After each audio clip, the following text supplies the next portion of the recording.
బళ్ళు ఓడలవ్వడం అంటే చాలా అద్భుతాలు జరగాలి. కానీ ఓడలు బళ్ళు కావాలంటే అంత కష్టపడాల్సిన అవసరం లేదు. కర్మగాలితే చాలు ఆటోమేటిక్గా చక్రం తిప్పిన చెయ్యే పక్షవాతం వచ్చి పడిపోయినట్లుగా కదలనంటుంది. మాట శాసనమైన నోరు మోగబోతుంది. ఒకప్పుడు టీడీపీలో ఓ వెలుగు వెలిగిన ఓ మాజీ మంత్రి ఇప్పుడు చెల్లని చిల్లుకాణి అయిపోయారు. ఒకప్పుడు ఆయన ఏం చెబితే అదే శాసనం. ఇప్పుడు ఆయన ప్రత్యర్థులే ఆయన్ను శాసిస్తున్నారు. ఈ ఒక్కపోత ఆ సీనియర్ నేతను తెగ ఇబ్బంది పెట్టేస్తోంది. ఎవరా నేత, ఏమా కథ, వాచ్ ఇట్. పల్నాడు జిల్లా చిలకలూరుపేట ఎమ్మెల్యే ప్రత్తిపాటి పుల్లారావుకు ఘోర అవమానం ఎదురైంది. పల్నాడు జిల్లాలో పుల్లారావు టీడీపీలో కీలక నేత. ఉమ్మడి టీడీపీ జిల్లా అధ్యక్షుడిగా 3 సార్లు పనిచేశారు. 1999లో రాజకీయాల్లోకి వచ్చి మొదటిసారి చిలకలూరుపేట ఎమ్మెల్యేగా గెలిచారు. అప్పటి నుంచి వరుసగా 6 సార్లు పోటీ చేసి 4 సార్లు ఎమ్మెల్యేగా గెలిచారు. 2014 నుంచి 2019 వరకు 5 ఏళ్ల పాటు మంత్రిగా కూడా పనిచేశారు. పుల్లారావుకు చంద్రబాబు వద్ద మంచి పట్టుంది. నియోజకవర్గంలో మొన్నటి వరకు పుల్లారావు చెప్పిందే శాసనం. 2014 తర్వాత టీడీపీలో చంద్రబాబు కొడుకు లోకేష్ కీలకంగా మారారు. దీంతో పుల్లారావుకు కష్టకాలం మొదలైంది. పార్టీ సీనియర్గా గౌరవించినా పవర్స్ మాత్రం కట్ అయిపోయాయి. ఒక్క ముక్కలో చెప్పాలంటే 2024లో సీటు తెచ్చుకోవడం కూడా కష్టంగా మారింది. చివరి నిమిషంలో పుల్లారావు అష్ట కష్టాలు పడి సీటు దక్కించుకున్నారు. ఎన్నికల్లో గెలిచాక ఖచ్చితంగా మంత్రి పదవి వస్తుందనుకుంటే ఆ ఆశ కూడా ఆవిరైపోయింది.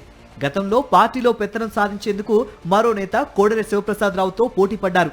ఒక మాటలో చెప్పాలంటే కోడెల కంటే ఒక అడుగు ముందుకేసి జిల్లాలోని పదవులన్నీ ఆయనే వేయించేవారు.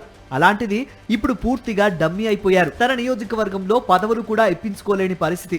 నియోజకవర్గంలో పుల్లారావుకు వ్యతిరేకంగా టీడీపీలోనే మరో వర్గం తయారైంది. ఎడ్లపాడు మండలానికి చెందిన పావులూరి శ్రీనివాసరావు పుల్లారావుకు వ్యతిరేకంగా ఎప్పటికప్పుడు పావులు కదుపుతూనే ఉన్నారు.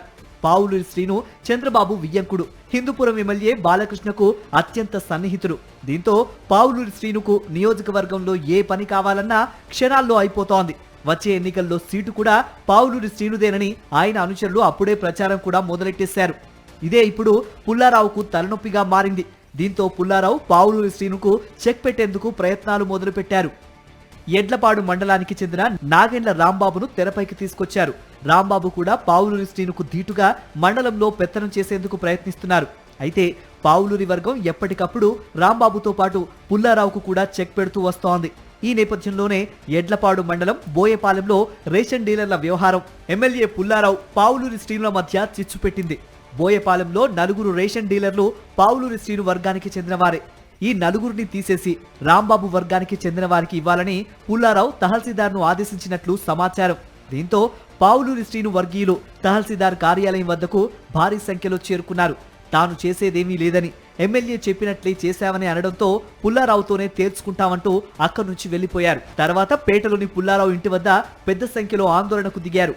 ఇదే సమయంలో పుల్లారావు ఇంట్లో రాంబాబు వర్గీయులు కూడా సమావేశమయ్యారు. పుల్లారావు ఇంట్లో రాంబాబు వర్గీయులు, బయట పావులూరి శ్రీను వర్గీయుల హడావిడి. దాదాపు 2 గంటల పాటు పుల్లారావు ఇంటి బయట ఆయనకు వ్యతిరేకంగా నినాదాలు చేస్తూ హల్చల్ చేశారు. పోలీసులు వచ్చినా ఏం చేయలేని పరిస్థితి. చివరకు చేసేదేమీ లేక పుల్లారావు పావులూరి వర్గీయులను లోపలకు పిలిపించుకొని మాట్లాడారు. దాదాపు గంట పాటు 2 వర్గాల మధ్య సయోధ్య కుదర్చడానికి పుల్లారావు ప్రయత్నించాడు. కానీ వర్కౌట్ కాలేదు. రేషన్ డీలర్లను మార్చితే ఊరుకునేది లేదని పావులూరి వర్గం తేల్చి చెబితే కొత్త డీలర్లను వేయాల్సిందే అని రాంబాబు వర్గీయులు పుల్లారావుకే హుకుం జారీ చేశారు. దీంతో అర్ధరాత్రి చర్చలు అసంపూర్తిగా ముగిశాయి. అసెంబ్లీ సమావేశాల తర్వాత మరోసారి చర్చిస్తానంటూ పుల్లారావు తప్పుకున్నాడని పేటలో పెద్ద ఎత్తున ప్రచారం జరుగుతోంది. మొత్తం మీద టీడీపీలో పరిస్థితి అయితే ఏ మాత్రమూ బాగాలేదన్నది స్పష్టమవుతోంది. అది గుంటూరు జిల్లాకే పరిమితం కాదు, రాష్ట్ర వ్యాప్తంగా పచ్చ పార్టీలో చిచ్చు రగులుతూనే ఉందని విశ్లేషకులు అంటున్నారు.